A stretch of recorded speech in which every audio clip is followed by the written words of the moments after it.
जय हिंद दोस्तों, स्वागत है आपका हमारे YouTube चैनल में। आज की वीडियो में हम लेकर आए हैं आपके लिए महत्वपूर्ण क्वेश्चन आंसर हिंदी व्याकरण में अपन पढ़ रहे हैं वाक्यांश के लिए एक शब्द। तो चलिए स्टार्ट करते हैं।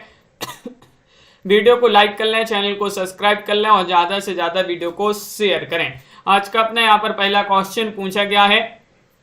देखिएगा यहाँ पर खाने की इच्छा, इस वाक्य के लिए एक शब्द क्या होगा बताइए। क्वेश्चन नंबर आप सभी से यहाँ पर पूछा गया है। 87वां क्वेश्चन यहाँ पर दिया गया, वाक्यांश के लिए एक शब्द बताना है। तो खाने की इच्छा के वाक्यांश के लिए एक शब्द क्या होगा, चयन करना है। महत्वपूर्ण क्वेश्चन यहाँ पर दिया गया है, 4 विकल्प आपके दिए गए हैं। तो आप सभी का यहाँ पर सही आंसर होगा बुभुक्षा। विकल्प नंबर आप सभी का यहाँ पर बी वाला जो है वह आप सभी का यहाँ पर सही आंसर होगा। विकल्प नंबर क्या है सही आंसर 2, आप सभी का यहाँ पर सही आंसर है। बिल्कुल सही। आगे बढ़ते हैं। यहाँ पर देखिएगा यहाँ पर क्या पूछा गया है। देखिए, खाने की इच्छा रखने वाले के लिए बिल्कुल सही बुभुक्षा कहा जाता है। मुक्ति या मोक्ष की इच्छा रखने वाले के लिए मुमुक्षु कहा जाता है, मुमुक्षु। और मरने की इच्छा तो मुमूर्षा हो जाएगा। जिसकी भुजाएं बड़ी हो तो महाबाहु कहेंगे। जो राज्य या राजा से द्रोह करे उसे राजद्रोही कहेंगे। पाने की इच्छा को क्या कहेंगे, लिप्सा। और जो शास्त्र को जानता उसे शास्त्रज्ञ कहेंगे। क्वेश्चन नंबर आप सभी से यहाँ पर 88 पूछा है, जिसकी चिंता नहीं हो सकती, वाक्यांश के लिए एक शब्द क्या है। बताइएगा, चयन करिएगा। 88वां क्वेश्चन यहाँ पर दिया गया है। 88 में आप सभी का सही आंसर है जिसकी चिंता नहीं हो सकती। वाक्यांश के लिए एक शब्द में आप उसे क्या कहेंगे, तो अचिंत। विकल्प नंबर ए वाला यहाँ पर सही आंसर है। ये वाला विकल्प जिन्होंने भी चयन किया है उनका यहाँ पर सही आंसर होगा। बिल्कुल सही आंसर है। जिसकी चिंता नहीं हो सकती उसे अचिंत कहेंगे। जिसका निश्चय ना हुआ हो या ना हो तो उसे अनिश्चय कहेंगे। जो चिंतन करने या सोचने के योग्य हो तो उसे विचिंत कहेंगे। जैसे कोई चिंता ना हो तो उसे चिंता रहित या फिर अचिंतित कहेंगे। इस प्रकार अगला क्वेश्चन यहाँ पर देखिएगा। क्वेश्चन नंबर 89 यहाँ पर पूछा है, महल का भीतरी भाग। इस वाक्यांश के लिए एक शब्द में आपको क्या एक शब्द में बताना है, क्या कहेंगे आप, महल का भीतरी भाग। चयन करिएगा। क्वेश्चन महत्वपूर्ण है। यहाँ पर 89वां क्वेश्चन दिया गया है और 89 में आप सभी का सही आंसर होगा उसके लिए कहेंगे अंतःपुर। अंतःपुर आपका विकल्प नंबर जो सी है वह आप सभी का यहाँ पर सही आंसर होगा। महल का भीतरी भाग, उसके लिए एक शब्द में अंतःपुर कहेंगे। हृदय या मन का आंतरिक रोग, हृदय या मन का आंतरिक भाग, तो इसके लिए कहेंगे अंतःस्थल। जिसकी ग्रीवा सुंदर हो तो उसे सुग्रीव कहेंगे। और जिसका कारण पृथ्वी है या जो पृथ्वी से संबंधित है तो उसे पार्थिव कहेंगे। और जिसे देखा नहीं जा सकता है उसे अदृश्य कहते हैं और अलक्ष्य भी कहा जा सकता है। जो आमिष यानी कि मांस नहीं खाता तो उसे निरामिष कहेंगे। जिसे नहीं जीता जा सके तो उसे अजेय कहेंगे। जिसे नहीं जीता जा सके उसे क्या कहेंगे, अजेय। क्वेश्चन नंबर आप सभी से यहाँ पर 90 पूछा है, जहां तक सध सके, वाक्यांश के लिए एक शब्द में आपका सही आंसर क्या होगा बताइएगा। क्वेश्चन यहाँ पर दिया गया है 90वां क्वेश्चन और 90 में आप सभी का यहाँ पर सही आंसर होगा जहां तक सद सके उसे वाक्यांश के लिए एक शब्द में आप कहेंगे उसको क्या कहेंगे, यथा साध्य कहेंगे, यथा क्रम कहेंगे, यथा संभव, यथा योग्य। तो यथा साध्य कहेंगे। विकल्प नंबर ए वाला आप सभी का यहाँ पर सही आंसर है। ये वाला विकल्प आप सभी का सही आंसर होगा। बिल्कुल सही, बहुत बढ़िया। जो क्रम के अनुसार हो उससे तो यथा क्रम कहते हैं। और जहां तक और जितना संभव हो तो उसे यथा संभव कहते हैं। हमेशा घूमते रहने वाला यायावर एक शब्द में। युद्ध करने की प्रबल इच्छा, इसके लिए एक शब्द में कहेंगे युयुत्सु। और जैसा उचित हो वैसा यथोचित कहेंगे। जिसने यश प्राप्त किया उसे यशस्वी कहेंगे। जो जितना योग्य हो तो उसे यथा योग्य कहेंगे। ये इस प्रकार के एक शब्द पूछे जाते हैं। जो मर रहा हो के लिए एक शब्द में आप उसको क्या कहेंगे बताइए। चयन करना है। 91 का सही आंसर बताना है। हर्षित पटेल जी, अनीता जी, राजीव जी, सुनैना जी, तनु जी, सभी लोग बताएंगे 91 का सही आंसर बताना है। जो मर रहा हो के लिए एक शब्द में आप कहेंगे मुमूर्ष। विकल्प नंबर बी वाला विकल्प आप सभी का यहाँ पर सही आंसर होगा। मुमूर्ष आप सभी का सही आंसर है। मुमुक्षु उसे कहते हैं जो मोक्ष की इच्छा रखने वाला होता है, मुमुक्षु। और मुमूर्षा उसे कहते हैं मरने की इच्छा के लिए एक शब्द में मुमूर्षु कहेंगे, मुमूर्षा। और जो मर रहा हो तो उसे कहेंगे मुमूर्ष। अगला क्वेश्चन है जो कम खर्च करने वाला हो के लिए एक शब्द में आप क्या कहेंगे, बताइए। अव्ययी कहेंगे, मितव्ययी कहेंगे, सद्व्ययी कहेंगे, कृपण कहेंगे। 92 में सही आंसर चयन करना है। 92 में आप सभी का यहाँ पर सही आंसर आ रहा है, उसे मितव्ययी कहेंगे। क्या कहेंगे, मितव्ययी। जो कम खर्च करने वाला हो उसे मितव्ययी कहा जाता है। कम या थोड़ा खर्च करने वाला के लिए मितव्ययी कहते हैं। अपव्ययी उसे कहते हैं जो फिजूल खर्च या व्यय करने वाला हो। कृपण उसे कहते हैं जिसका लक्ष्य केवल धन का संग्रह करना हो और जरूरत पड़ने पर भी खर्च ना करता हो, उसके लिए कृपण कहते हैं। क्वेश्चन नंबर आप सभी से यहाँ पर पूछा गया है 93, जिसे तत्काल उचित उत्तर या उपाय सूझ जाए के लिए एक शब्द क्या कहेंगे, बताइए। प्रतिभाशाली, बुद्धिमान, अक्लमंद या फिर प्रत्युत्पन्नमति। जिसे तत्काल उचित उत्तर या उपाय सूझ जाए तो उसके लिए एक शब्द में आप क्या कहेंगे, लवली जी, उमंग जी, राखी जी। तो आप सभी का सही आंसर है 93 में सी वाला विकल्प, प्रत्युत्पन्नमति, यानी कि विकल्प नंबर 3 आप सभी का यहाँ पर सही आंसर होगा। जो प्रतिभा से युक्त हो तो उसे प्रतिभाशाली कहेंगे, और जिसमें बहुत बुद्धि असमंज हो तो उसे अक्लमंद कहेंगे। और अगला क्वेश्चन यहाँ पर देखिएगा, क्वेश्चन नंबर आप सभी से पूछा गया है लौट कर आया हुआ के लिए उपयुक्त शब्द क्या होगा, बताइए। लौट कर आया हुआ के लिए आगत कहेंगे, विगत कहेंगे, तथागत कहेंगे, प्रत्यागत कहेंगे। 94 में आप सभी के लिए चयन करना है क्या है सही आंसर, बताइए। लौट कर आया हुआ के लिए उपयुक्त शब्द में से एक शब्द बताना है। लौट कर आया हुआ, प्रत्यागत आपका सही आंसर है। आपका यूपी टीजीटी 2021 की परीक्षा में पूछा गया था क्वेश्चन। प्रत्यागत आप सभी का यहाँ पर सही आंसर होगा, बिल्कुल सही। आगत का अर्थ होता है आया हुआ और विगत का अर्थ होता है बीता हुआ। अगला क्वेश्चन यहाँ पर देखिएगा, क्वेश्चन नंबर आप सभी का यहाँ पर 95 पूछा गया। ये भी आपका 2021 में पूछा गया था यूपी टीजीटी में। समस्त पृथ्वी से संबंध रखने वाला के लिए एक शब्द आप क्या कहेंगे। क्वेश्चन तो महत्वपूर्ण है, आपके हाल ही की परीक्षा में पूछे गए ये क्वेश्चन। क्या कहेंगे, सार्वकालिक कहेंगे, सार्वदेशिक कहेंगे या सार्वभौमिक कहेंगे, सार्वजनीन कहेंगे। 95 में सही आंसर चयन करना है। तो सही आंसर है 95 में आपका सी सही आंसर है, सार्वभौमिक कहेंगे। क्या कहेंगे, समस्त पृथ्वी से संबंध रखने वाला के लिए सार्वभौमिक आप सभी का यहाँ पर सही आंसर है, बिल्कुल सही, बहुत बढ़िया। विकल्प नंबर आप सभी का यहाँ पर सी सही आंसर है। और अगला क्वेश्चन यहाँ पर देखिएगा, 96वां क्वेश्चन है जो समझने योग्य ना हो वाक्यांश के लिए एक शब्द आप क्या कहेंगे, जो समझने योग्य ना हो।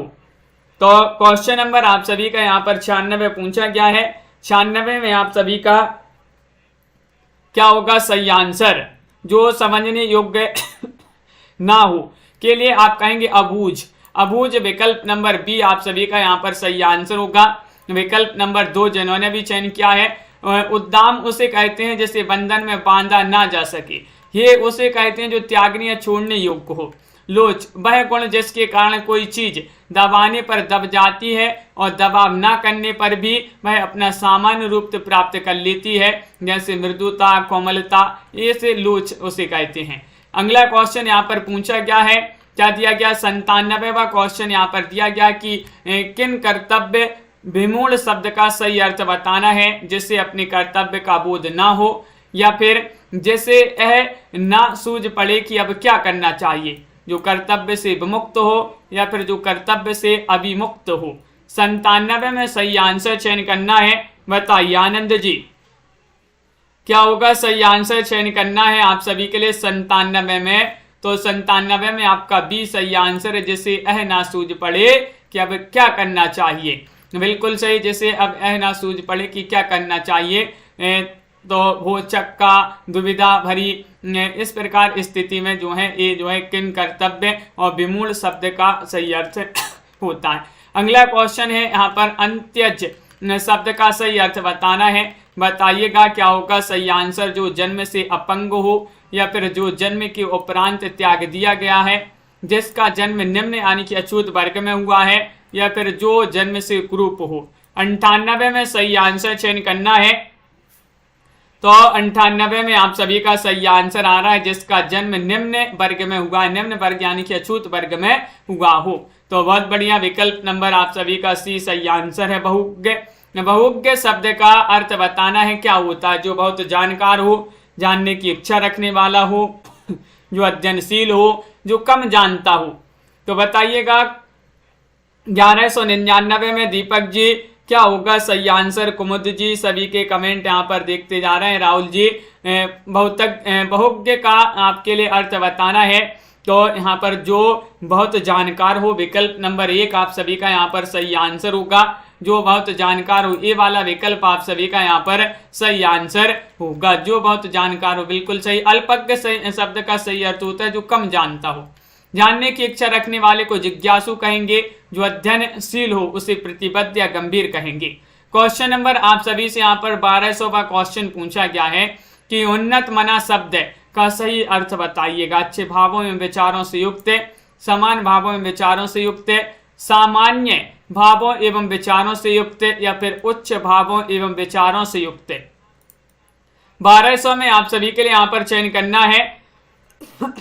प्रीति जी क्या होगा सही आंसर चयन करिएगा। सही आंसर उन्नत मना शब्द का सही अर्थ बताना है। तो जो उच्च भावों एवं विचारों से युक्त हो। तो विकल्प नंबर आप सभी का यहाँ पर डी वाला जो विकल्प है वह आप सभी का यहाँ पर सही आंसर है। बिल्कुल सही। अगला क्वेश्चन यहाँ पर देखिएगा, यहाँ पर दिया गया है।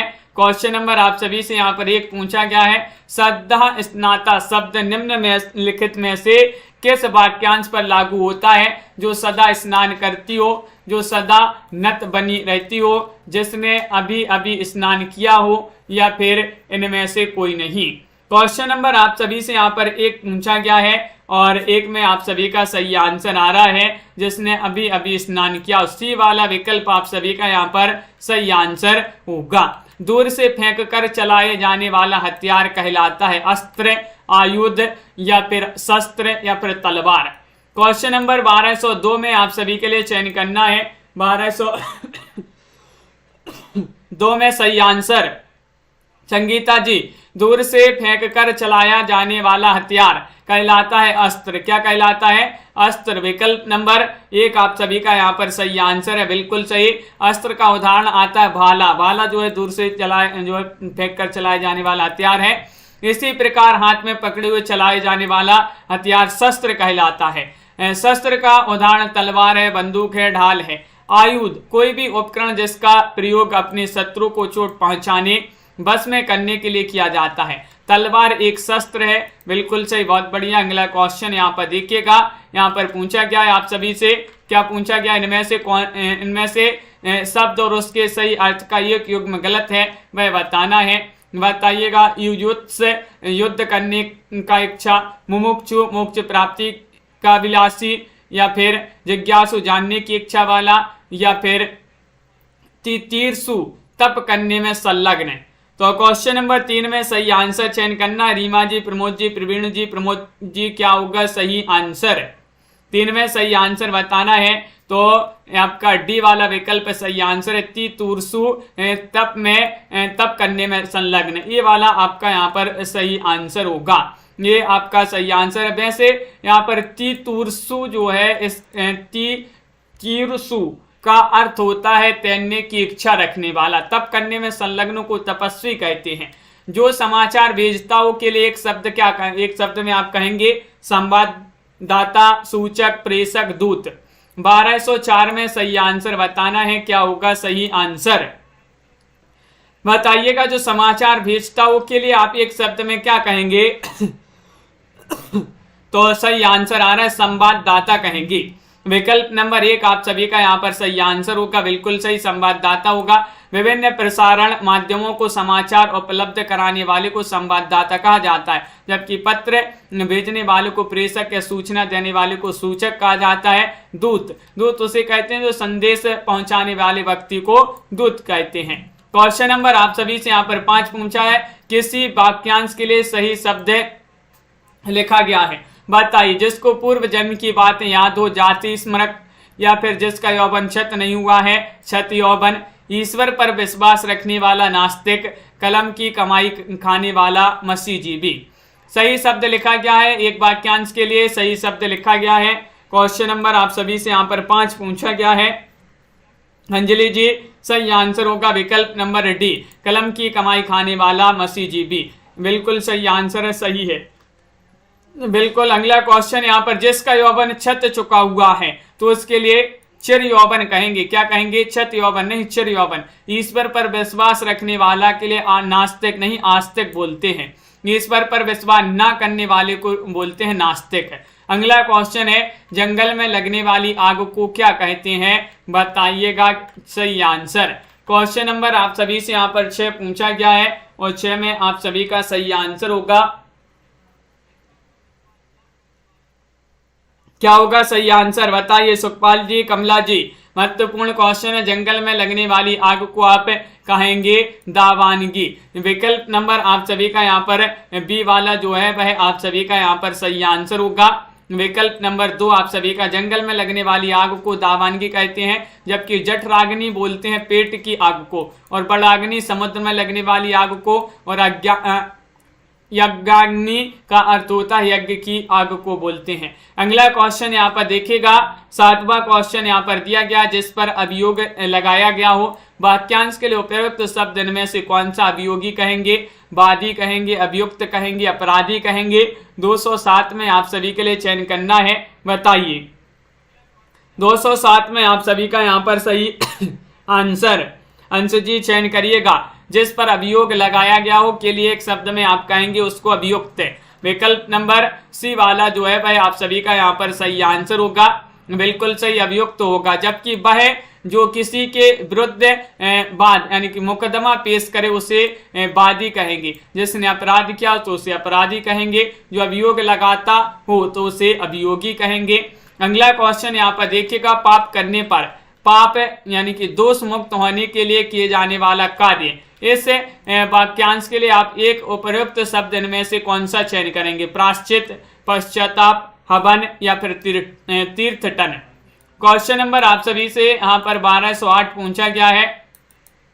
1208 में आप सभी के लिए चयन करना है, तो 1208 में आप उसके लिए कहेंगे पश्चाताप। क्या कहेंगे? पाप करने पर पाप मुक्त होने के लिए किया जाने वाला कार्य, एक वाक्यांश के लिए आप पश्चाताप कहेंगे।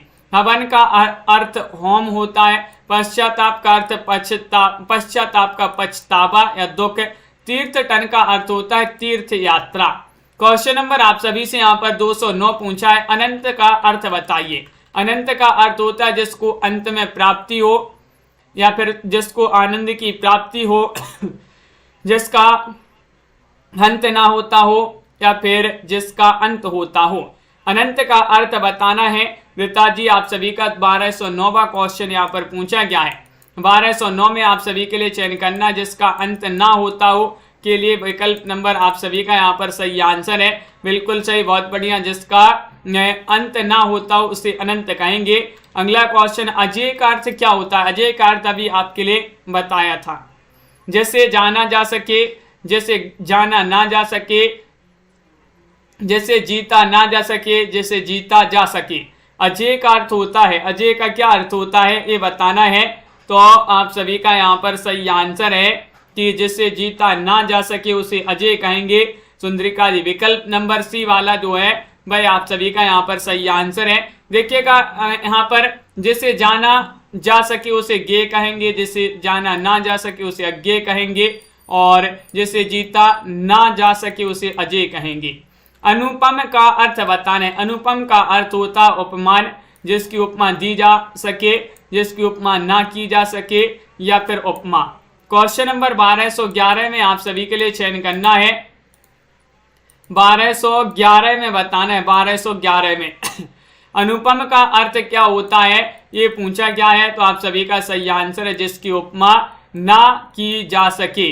तो विकल्प नंबर आप सभी का यहाँ पर सी सही आंसर होगा, बिल्कुल सही। उपमान उसे बोलते हैं जिसकी तुलना की जाती है, उपमेय उसे बोलते हैं जिसकी उपमा दी जा सके, उपमा उसे बोलते हैं जो दो वस्तुओं को एक दूसरे के समीप रखकर मापना या तौलना होता है, उसे उपमा कहते हैं। क्वेश्चन नंबर आप सभी से यहाँ पर पूछा गया है 1212, यहाँ पर पूछा है अद्वितीय का अर्थ बताना है, दूसरा या फिर सर्वशक्तिमान, या जिसके समान कोई दूसरा ना हो, या जिसके समान कोई दूसरा हो। अद्वितीय का अर्थ बताना है, बताइएगा 1212 में, और लाइक अवश्य कर लेंगे जिन्होंने अभी तक वीडियो को लाइक नहीं किया है। हिंदी साहित्य में टॉप 3000 प्रश्न की पीडीएफ जिनके लिए भी चाहिए हो तो मात्र अभी जो है 199 रुपये में आप इस पीडीएफ को ले सकते हैं। हिंदी साहित्य की पीडीएफ है 3000 प्रश्नों की हिंदी साहित्य के। तो नंबर स्क्रीन पर चल रहा है, जिनके लिए भी चाहिए संपर्क कर सकते हैं। अद्वितीय का अर्थ होता है जिसके समान कोई दूसरा ना हो, उसे अद्वितीय कहेंगे, बिल्कुल सही। वैसे जिसके समान कोई दूसरा ना हो, वैसे इसका शाब्दिक अर्थ है ना द्वितीय, ना द्वितीय, ना दूसरा। सर्वशक्तिमान यानी कि असीमित शक्ति होने का गुण सर्वशक्तिमान कहलाता है। क्वेश्चन नंबर आप सभी से यहाँ पर 13 पूछा गया, जिसकी कल्पना ना की जा सके वाक्यांश में उसके लिए एक शब्द में आप क्या कहेंगे, बताइए। चयन करना है, सभी को महत्वपूर्ण क्वेश्चन है। जिसकी कल्पना ना की जा सके उस वाक्यांश के लिए आप कहेंगे असंभव, अकल्पनीय, विकल्प अद्भुत। अकल्पनीय होगा सही आंसर। विकल्प नंबर जिन्होंने भी चयन किया बी वाला विकल्प, उनका यहाँ पर सही आंसर है, बिल्कुल सही। जो घटित, जो कभी घटित ना हो सकता हो वाक्यांश के लिए असंभव कहेंगे। विकल्प वह अवस्था जिसमें कई विषयों बातों में से कोई एक विषय या बात चुनने का अधिकार हो तो उसे विकल्प कहेंगे। अगला क्वेश्चन यहाँ पर देखिएगा, क्वेश्चन नंबर आप सभी से 14 पूछा है, साफ इनकार करना इस अर्थ के व्यक्ति के लिए मुहावरा है। मुँह ताकना, मुट्ठी में होना, या फिर मिट्टी खराब करना, या टका सा जवाब देना। तो 1214 में आप सभी के लिए सही आंसर चयन करना है कि साफ इनकार करना इस अर्थ की अभिव्यक्ति के लिए मुहावरा कौन सा है। तो टका सा जवाब देना, टका सा जवाब देना बिल्कुल सही आंसर होगा। विकल्पों में साफ इनकार करना का अर्थ जो है अभिव्यक्ति के मुहावरे में सही आंसर होगा टका सा जवाब देना। यहाँ पर पूछा है आश टूट गई उस जिसकी के लिए एक शब्द में आप क्या कहेंगे। आश टूट गई जिसकी, उसके लिए एक शब्द में बताना है। 1215वां क्वेश्चन यहाँ पर दिया गया है और आप सभी के लिए आप उसको एक शब्द में कहेंगे, क्या कहेंगे हताश कहेंगे। हताश क्या कहेंगे, हताश आप सभी का सही आंसर होगा। आश टूट गई जिसकी, उसके लिए हताश कहेंगे। अगला क्वेश्चन यहाँ पर देखिएगा, क्वेश्चन नंबर आप सभी से यहाँ पर पूछा गया है 16। जिस व्यक्ति का चित्त किसी भी देश काल और परिस्थिति में एक समान रहता है उसके लिए उपयुक्त शब्द कौन सा। अलौकिक है, स्थिर चित्त है, शांत चित्त है, समदर्शी है। क्वेश्चन नंबर आप सभी से यहाँ पर 16 दिया गया है। 16 में सही आंसर बताना है। जिस व्यक्ति का चित्त किसी भी देश काल और परिस्थिति में एक समान रहता है तो उसे कहेंगे शांत चित्त। क्या कहेंगे, शांत चित्त। आप सभी का यहाँ पर विकल्प नंबर सी वाला जो है वह आप सभी का यहाँ पर सही आंसर होगा, बिल्कुल सही। और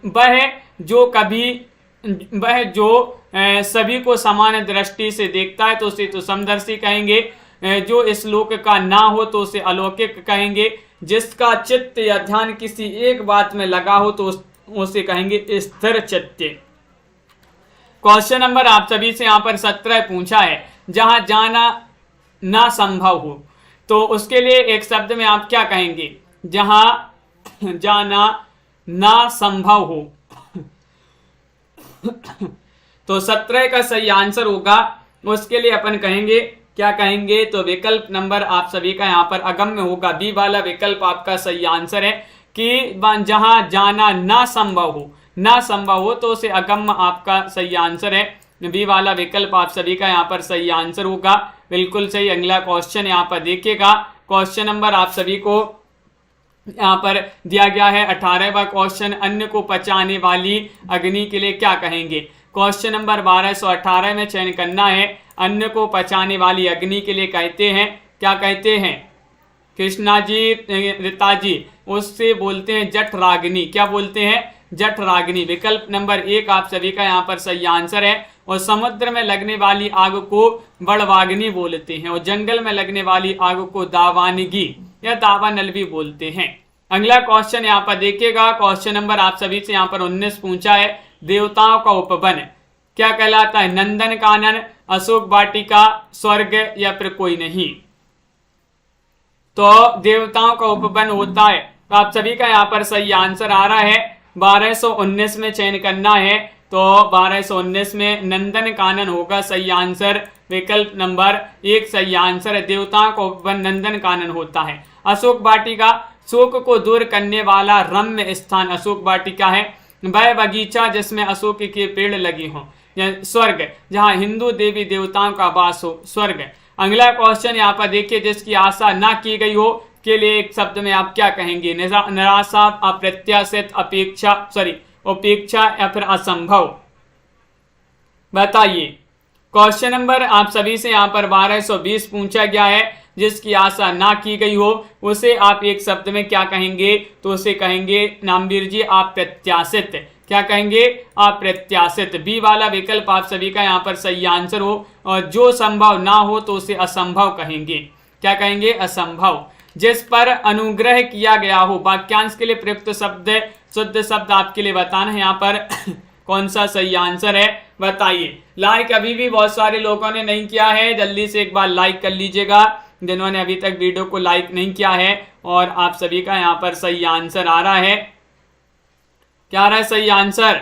लाइक कर लो, फिर बताते हैं यहाँ पर क्वेश्चन नंबर 21 का सही आंसर। जिस पर अनुग्रह किया गया हो तो उसे अनुग्रहित कहेंगे। बी वाला विकल्प आप सभी का यहाँ पर सही आंसर है। अनुग्रहित कहेंगे, बहुत बढ़िया। और निराशा, देखिए अनुग्रहित की जो है वो पूछी जाती है वर्तनी, शुद्ध वर्तनी कौन सी है? तो इस प्रकार बी वाला विकल्प याद रखिएगा, अनुग्रहित। यहाँ पर निराशा जहाँ आशा का अभाव हो उसे निराशा, और उपेक्षा जहाँ तिरस्कार, निरादर, अवहेलना का आभास होता है तो उसे उपेक्षा कहेंगे। जो पहले कभी ना हुआ हो तो उसे अद्भुत कहेंगे, अभूतपूर्व कहेंगे, अपूर्व कहेंगे या फिर अनुपम कहेंगे। बताइए। हाँ आनंद जी, विशाल जी, बहुत बढ़िया। क्या होगा सही आंसर? जो पहले कभी ना हुआ हो के लिए एक शब्द में अभूतपूर्व आप सभी का यहाँ पर सही आंसर है। अभूतपूर्व आप सभी का बी वाला विकल्प जो है वह आप सभी का यहाँ पर सही आंसर है। जबकि अद्भुत का अर्थ होता है जिसके विषय में आश्चर्य प्रकट हो। अनुपम का अर्थ होता है जिसकी उपमा न हो, जिसकी कोई उपमा न हो। अपूर्व का अर्थ होता है जो पहले ना हुआ हो। बिल्कुल सही। अगला क्वेश्चन यहाँ पर दिया गया है, क्वेश्चन नंबर 23 है। जिसमें जानने की इच्छा हो के लिए एक शब्द में आप उसे कहेंगे जितेंद्रिय या फिर अजय, जलचर या फिर जिज्ञासु। बताइएगा। जिसमें जानने की इच्छा हो के लिए एक शब्द में आप क्या कहेंगे? क्वेश्चन नंबर 23 यहाँ पर पूछा गया है और 23 में आप सभी का सही आंसर है जिज्ञासु। क्या कहेंगे? जिज्ञासु आप सभी का यहाँ पर सही आंसर है। विकल्प नंबर डी वाला आप सभी का यहाँ पर सही आंसर है। जितेंद्रिय तो उसे कहते हैं जिसने इंद्रियों को जीत लिया हो। और जलचर उसे कहते हैं जो जल में निवास करता हो। और अजय जिसे उसे कहते हैं जो जीता ना जा सके, अजय। क्वेश्चन नंबर आप सभी से यहाँ पर पूछा गया है 24वां क्वेश्चन। निष्फल ना होने वाला कहलाता है। क्या कहलाता है? निश्चित कहलाता है, सही कहलाता है, सटीक कहलाता है, अमोस कहलाता है। 24वां क्वेश्चन यहाँ पर दिया गया है, सॉरी अमोस नहीं, यहाँ पर अमोघ होगा। यहाँ पर अमोघ लिखा है, अमोघ। बताइएगा क्या होगा सही आंसर। 4 विकल्प यहाँ पर दिए गए हैं और आप सभी का सही आंसर है निष्फल ना होने वाला। ये कहलाता है, क्या कहलाता है? विकल्प नंबर डी, अमोघ कहलाता अमोघ कहलाता है। डी वाला विकल्प आप सभी का सही आंसर है। निम्नलिखित वाक्यांश के लिए दिए गए शब्दों में से विकल्पों में से एक शब्द बताना, सही शब्द का चयन करिएगा। सब कुछ जानने वाला, सर्वज्ञ, सर्वत्र, बुद्धिमान या फिर ज्ञानवान। बताइएगा डॉक्टर कृष्णा जी क्या होगा सही आंसर कि सब कुछ जानने वाला के लिए आप एक शब्द में क्या कहेंगे? सोनिका जी, एसएन यादव जी, लाइक कर लीजिएगा। और 25 में आप सभी का सही आंसर उसके लिए तो सर्वज्ञ बोलते हैं। क्या बोलते हैं? सर्वज्ञ बोलते हैं। बहुत बढ़िया। अगला क्वेश्चन यहाँ पर देखिएगा। अगला क्वेश्चन यहाँ पर शक्ति की उपासना करने वाले को क्या कहते हैं? शैव कहते हैं, वैष्णव कहते हैं, शाक्त कहते हैं या नाथपंथी कहते हैं?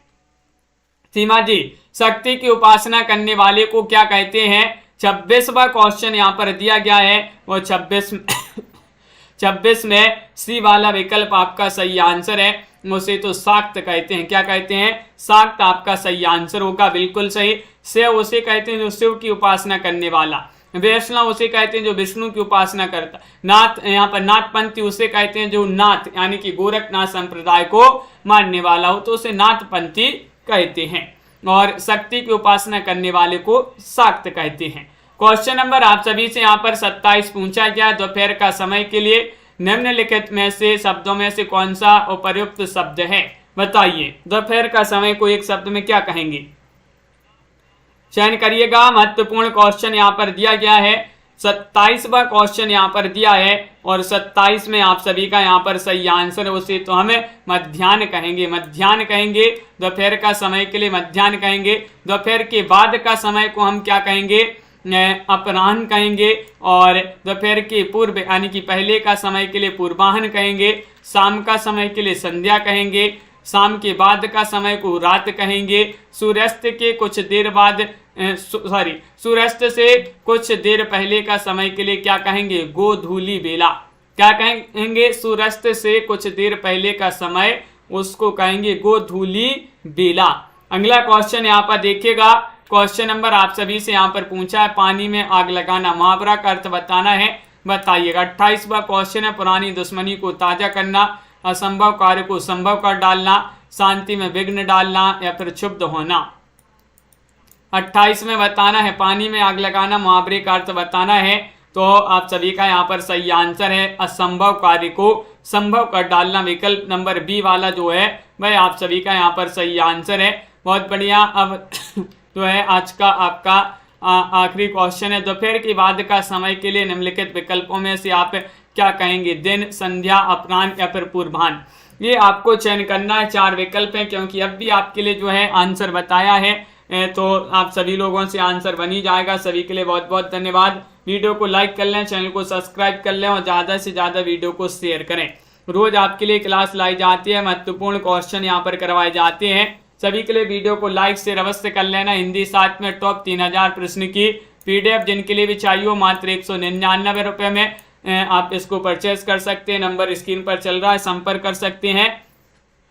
आप सभी को बता दें 10 बजे एक रात्रि में क्लास होती है हिंदी साहित्य की, जहाँ पर बहुत ही महत्वपूर्ण क्वेश्चन आंसर करवाए जाते हैं। तो सभी लोग उस क्लास से जुड़िएगा और इस वीडियो को लाइक और शेयर अवश्य कर लीजिएगा। चैनल को सब्सक्राइब तो कर ही लिया होगा सभी लोगों ने, जिन्होंने नहीं किया है तो चैनल को सब्सक्राइब कर लें।